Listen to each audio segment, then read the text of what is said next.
E nel Pare de Sufrir de hoje, eu tenho a senhora Susana. Como le va? Bem? Bien, obispo. Oi, bem. Sí, Você teve quanto tempo de sofrimento? 30 años más o Como menos. empezou? Y bueno, yo cuando era pequeña, desde que recuerdo, vivía enferma. Tenía ataques de asma todos los inviernos, la pasaba en cama y a raíz de eso no tenía una buena infancia, no podía salir a jugar como los otros chicos. Después, cuando tengo la edad más o menos de 8 años, se me sumó dolores de hueso. Tenía muchos dolores de hueso en el cuerpo, principalmente las rodillas. Yo de noche me ataba con las medias, las rodillas fuerte para ver si me cesaba ese dolor y podía dormir. No podía dormir del dolor que tenía. Encima se me sumaba que no dormía ya porque tenía miedo. Desde que era muy chiquita yo tenía mucho miedo a que se apague la luz. Apenas podía dormir, tenía pesadillas. Muchas veces de día tenía premoniciones. Yo me largaba con ataques de llanto y le decía a mi mamá que algo iba a pasar y mi mamá no comprendía, pero luego algo pasaba. También veía cosas, yo le comentaba a mi mamá y ella no me creía. Y bueno, así fue transcurriendo mi niñez, entre una cosa y otra, siempre una niña complicada, triste en mi casa, aunque en el colegio era muy buena alumna, o sea, descargaba estudiando la carencia que tenía de vivir una niñez normal. Llego a la adolescencia, bueno, con los mismos problemas de tristeza, de angustia, nunca estaba bien. Iba al colegio secundario, seguía siendo buena alumna, pero a los 15 años me enamoro. Comienzo a tener mi primer novio, pensé que con eso iba a poder estar mejor, a ser feliz. A los 16 años yo quedo embarazada. Y ahí mi mamá dice que soy muy joven para tener un hijo, que ella quería, o sea, el sueño de ella era que termine los estudios. Entonces me hace un aborto. Ahí, obispo, mi mundo se derrumbó. Yo sentí que había matado a una persona. Ahí la depresión, todo lo que acarreaba de niña, es como que se profundizó en mí y yo no podía salir adelante. Empecé a sentirme peor, yo no era feliz en ningún lado, me perseguía esa voz que me decía que yo había matado a una persona y que inclusive esa persona era mi hijo, ¿no? Aunque en ese momento mi novio me ofreció igual casamiento, me dijo que íbamos a comprar nuestra propia casa, que me prometió felicidad, igual siguió al lado mío, bueno, finalizando el colegio nos casamos los dos. Yo quedo embarazada enseguida y nace mi primer hijo. Bueno, todo iba bien, estábamos en nuestra casa, teníamos nuestro primer hijo, no pasa un año más o menos, quedo embarazada de nuevo. Pero a todo esto yo no podía sobresalir de todo el problema que tenía psicológico principalmente. Entonces ya me parecía difícil criar un chico, criar otro más se me hizo muy pesado. Entonces ahí fue que tengo mi primer intento de suicidio. Un día yo estaba en el dormitorio, estaba totalmente poseída por esa voz que no me dejaba en paz ni de día ni de noche. Yo sentía que esa voz me preguntaba a dónde voy, qué estoy haciendo, qué soy. Y es como que yo constantemente tenía que responderle a esas preguntas. En uno de esos momentos yo rompí el espejo del dormitorio y me corté la muñeca. Ahí mi nenito, que apenas tenía 2 años, corrió hasta donde estaba el papá y le avisó, ¿no? Y él vino y bueno, me insultó, me trató de loca. Ahí él se dio cuenta que era terrible lo que yo estaba haciendo. Bueno, me llevó al hospital, me hicieron las curaciones, pero después de eso comenzó a ser peor mi vida. Ahí ya nace mi segundo hijo, ya con 2 chicos, y yo que quedaba sola en casa, pues él se tenía que ir a trabajar. Empiezo a estar peor y ya yo no dormía. Yo toda la noche llegar las 6 de la tarde para mí era terrible, porque ahí comenzaba el dolor de cabeza. Y ese dolor de cabeza lo tenía toda la noche. Yo me iba, me acostaba en la cama Intentaba dormir, pero era como si en la habitación de al lado había una fiesta. Yo sentía que había una fiesta y que había gente ahí, que festejaban, que hacían ruido. Yo iba a la otra habitación a ver qué pasaba y no había nadie, por supuesto. Y así toda la noche. Yo sentía esa gente que hacía murmullo, que esa voz que me perseguía a mí. Bueno, todo eso, comienzo a perder peso. Yo empecé con problemas de anemia, principio de gastritis. Tenía dolores en los ovarios. Fui al médico, me dijeron que tenía quiste. Y dolores en los huesos, los mismos dolores de la infancia seguían. Ahora se agudizaron, ya no era solo en las rodillas, sino empezaron a deformarse las manos, a tener reumatismo. Yo era joven y tenía reuma como una persona mayor. Todo el invierno a mí me dolían los huesos terriblemente, no soportaba el frío. Ahí mi mamá me lleva al médico y me dan pastillas para dormir, pastillas para despertarme, pastillas para estar tranquila, y así tenía un combo de pastillas. Una noche que también de esas que no soportaba más, tomé una copa de vino y también me tomé todas las pastillas. En ese momento mi esposo trabajaba de noche. Y bueno, cuando vino a la madrugada, él la agarró y como pudo me puso debajo de la ducha, me bañó no sé en qué momento, no sé cómo me vistió y yo terminé en el hospital. Esa fue la segunda vez que intenté quitarme la vida. A todo esto, mi suegra nos llevaba a la casa de los espíritus, porque ella era frecuentadora de ese lugar.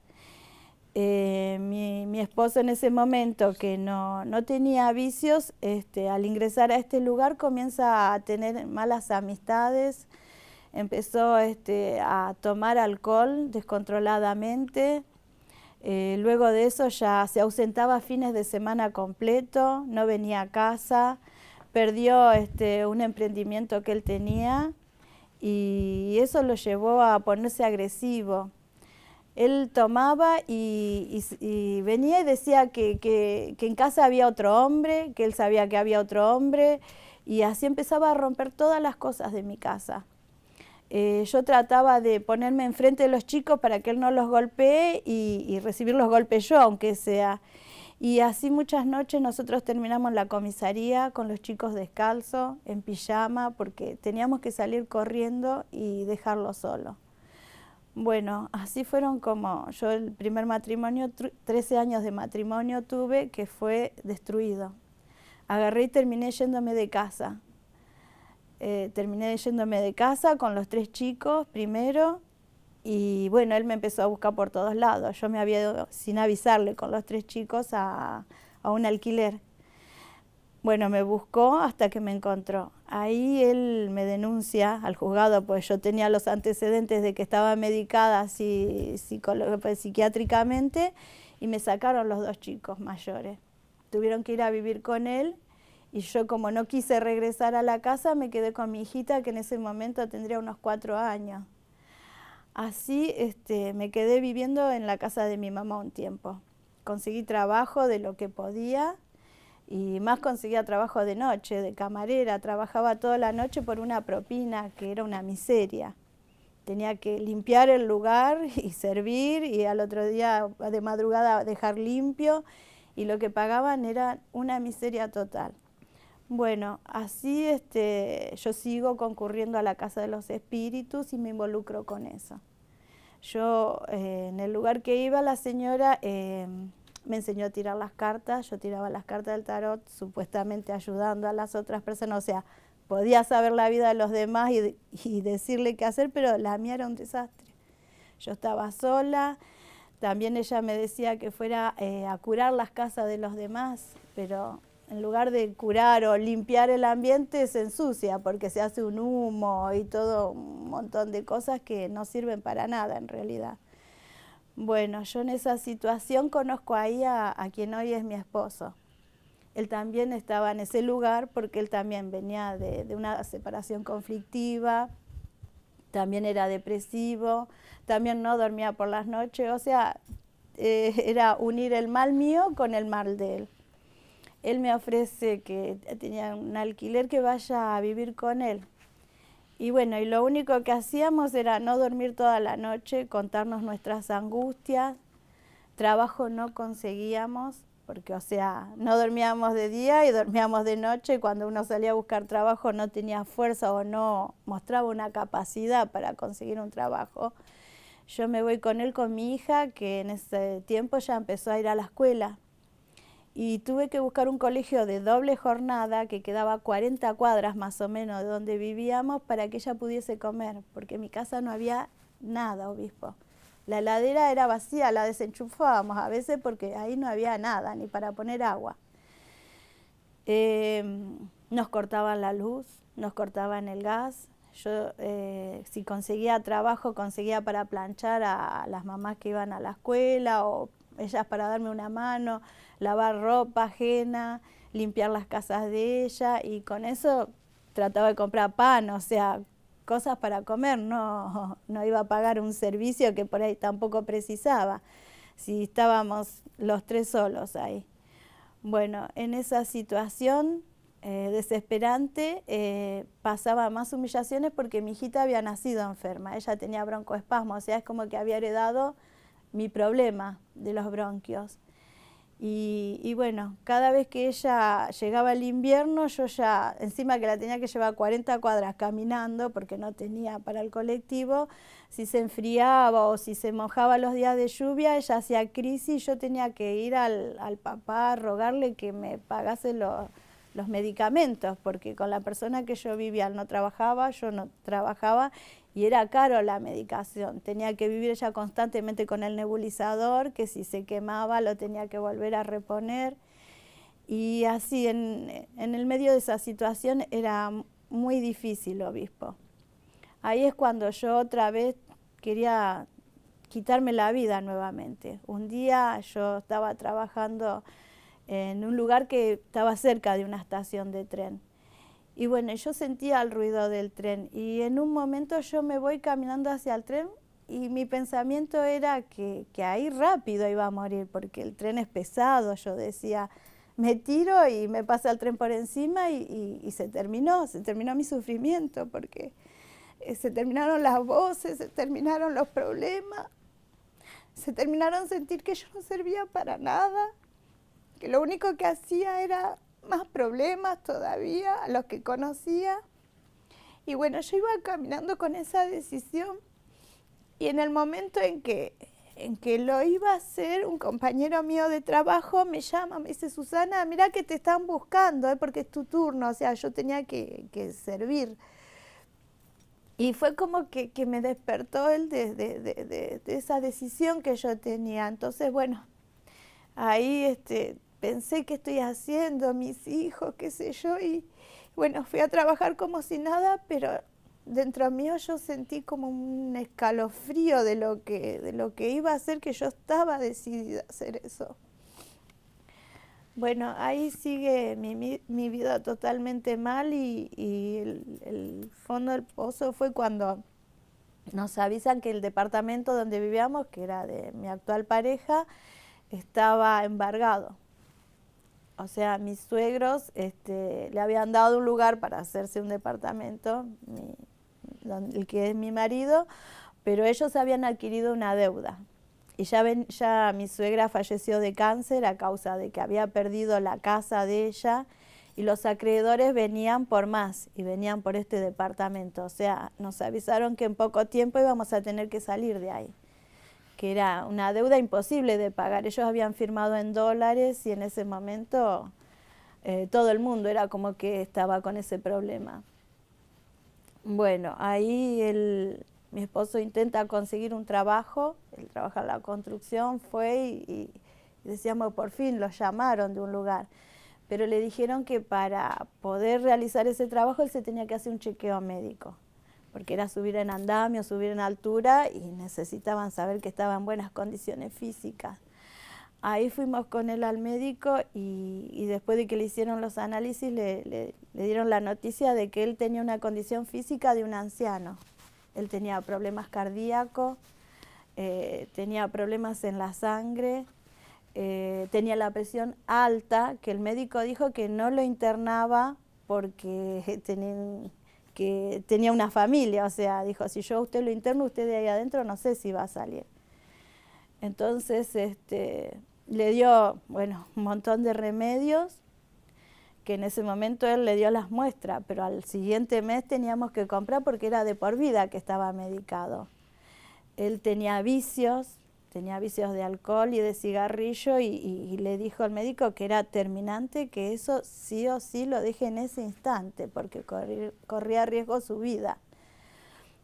Y bueno, y así en ese momento mi marido dice que si es para vivir así, él quiere morirse, que él prefería morirse porque no va a vivir dependiendo de eso y dejarlo que para él toda su vida fue los vicios que era su vivir. Así, obispo, en esa situación, bueno, yo sentía que mi mundo se derrumbaba y bueno, y cuando yo iba al colegio, una mamá me daba un diario a mí. Yo no sé si ella veía mi manera caótica de vivir, que ella siempre se acercaba y te obsequia un diario. Yo, que todo el camino que volvía a las 40 cuadras, venía masticando mi problema solamente. Mi salud, todo lo que me pasaba, venía con el diario bajo el brazo y lo dejaba en mi casa, el diario. Ya tenía colección de diarios. Entonces mi marido, que estaba en casa, que estaba enfermo, depresivo, que no tenía nada que hacer, un día él agarra el diario y lo lee. Bueno, yo llego del colegio así, de llevar la nena, y me dice él, mira, Susana, ¿leíste acá? Me dice este hombre. Sí, sí, le digo yo. Me dice, tiene la misma vida que yo. A él le pasó lo mismo que a mí. Dice, se separó, se enfermó, la misma enfermedad, la misma depresión. Dice, pero fíjate el final, dice, que él salió, encontró la salida, me dijo. Y bueno, nosotros en realidad, donde era casa, nosotros estamos acostumbrados a la casa de los espíritus, donde nos decían allá, nos íbamos. Entonces él me dice, ¿querés que vamos? Y le digo, bueno, una puerta más que golpeemos. Sí, total, no trabajábamos, no teníamos que cocinar, por lo menos salir a caminar. Me dice él, averiguá dónde queda, o sea, tenía un número de teléfono. Lo que más nos llamó la atención es que, bueno, pido prestado el teléfono a mi suegro y llamo a la iglesia, ¿no? Y ahí me atiende muy amablemente un pastor. Yo, como acostumbrada a la casa de los espíritus, lo que le iba a preguntar de cuánto era la consulta. Nosotros acostumbrados a pagar, porque si no, llegar caminando sí, pero tenías que tener el dinero. Entonces, le pregunto cuánto es el dinero que hay que llevar y el pastor me contestó sencillamente, no señora, nada, solamente traiga su fe. Y bueno, lo saludé y bajé ahí y le digo a mi esposo, él me dice, ¿y cuánto? O sea, para ver si teníamos los recursos. Y le digo, no, solamente me dijo que lleve la fe. Que en ese momento nosotros mucho no entendíamos qué era, ya que éramos dos muertos vivos directamente, porque, bueno, ese día era un día martes, ya con llamar al pastor yo ya sentí un alivio. La reunión era a las 8 la que íbamos a ir, pero a las 6 de la tarde ya empezamos a caminar, porque la iglesia era 40 cuadras de nuestra casa. Llegamos temprano, fuimos atendidos por el pastor, nos atendió muy amablemente, nos orientó las cadenas que debíamos hacer por los problemas que teníamos nosotros. Bueno, participamos de la reunión y lo que nuevamente nos llama la atención es que yo, con los problemas de hueso que tenía 40 cuadras, o sea, empezamos temprano porque yo no las hacía de una. Yo cada esquina paraba porque me dolía las piernas, porque tenía que como que acomodar mis huesos. Resulta ser que de vuelta volvimos, las 40 cuadras, mi hijita que tenía los problemas de respiratorio, ella volvió jugando por la vereda, ella venía corriendo adelante de nosotros jugando. Esa noche llegamos, bueno, nos acostamos a dormir y la mayor sorpresa al otro día fue que dormimos la noche completa. Nos despertamos, me acuerdo, a las 10 de la mañana y los dos dijimos, dormimos toda la noche, que para nosotros hacía, no sé, como 10 años sería que no dormíamos de noche, que era un tormento. Ese día habíamos dormido toda la noche. Bueno, ahí comenzamos a hablar y decidimos que no íbamos a salir más del lugar que habíamos ido, que ahí estaba la presencia de Dios para nosotros, que esa era la solución para nosotros. Como que se encuentra hoy la vida? Bueno, a partir de ese momento empezó paulatinamente el cambio de nuestra vida. Primeramente, mi hijita, que era enferma, yo fue lo primero que vi que se sanó. Ella comenzó a ser una niña inquieta, alegre, feliz, qué sé yo, a ser una niña normal, a no depender más del nebulizador. El nebulizador lo dejamos en una cajita en el cesto de basura. Mi esposo también, él empezó a sentir un cambio en su cuerpo, él empezó a sentir fuerza, ya no tenía la presión alta, teníamos el aparato para tomar la presión y tenía la presión normal. Entonces él fue y se buscó un trabajo y empezó a trabajar y a sentirse bien y a salir adelante. Al año de esto, él va y se hace un chequeo y el médico le dice que no es real lo que él le explica, que él nunca estuvo enfermo de eso, porque los valores le daban todos normales, que él no le puede creer que, o sea, mi esposo le decía, mire que yo hace un año me dije, señor, usted nunca tuvo esta enfermedad, dice, habrá sido un error. Bueno, yo también fui, me hice los chequeos médicos, y no, me dijeron que, o sea, los huesos es una cosa que hasta mis hijos después me dijeron, mamá, no te suenan los huesos, porque yo era un esqueleto caminando, me sonaban todos los huesos. Y no tenía problemas óseos. Yo después tengo un nene de 7 años, yo tenía problemas de quíster, de útero agrandado, todos esos problemas que tenía. Cuando quedo embarazada a los 42 años, por supuesto que me hicieron un chequeo a fondo, porque yo ya venía previamente que no podía tener niños. Ahí la doctora que me atiende me muestra en la cámara, en el monitor, que mi útero es normal, me dice, pareciera que nunca hubieses tenido chicos. Me dice, ahí están tus ovarios, están perfectos, me dice, acá nunca hubo. Y me dice, ¿tenés chicos? Todavía ya le pregunté, yo tenía 3 del matrimonio anterior. Me dice, mira, pareciera como que es el primer embarazo. Este embarazo fue precioso, mi hijo nació sanísimo, es hermoso. Bueno, con respecto al matrimonio, yo empezaba a tener problemas matrimoniales, también porque depresivo, sin trabajo, sin comida, era un caos vivir.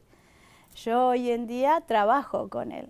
Nosotros, aparte del departamento embargado que teníamos, que lo recuperamos, tenemos 6 unidades más. Nosotros tenemos inquilinos en casa. Tenemos auto, que antes yo tenía que caminar 40 cuadras para aquí, 40 cuadras para allá.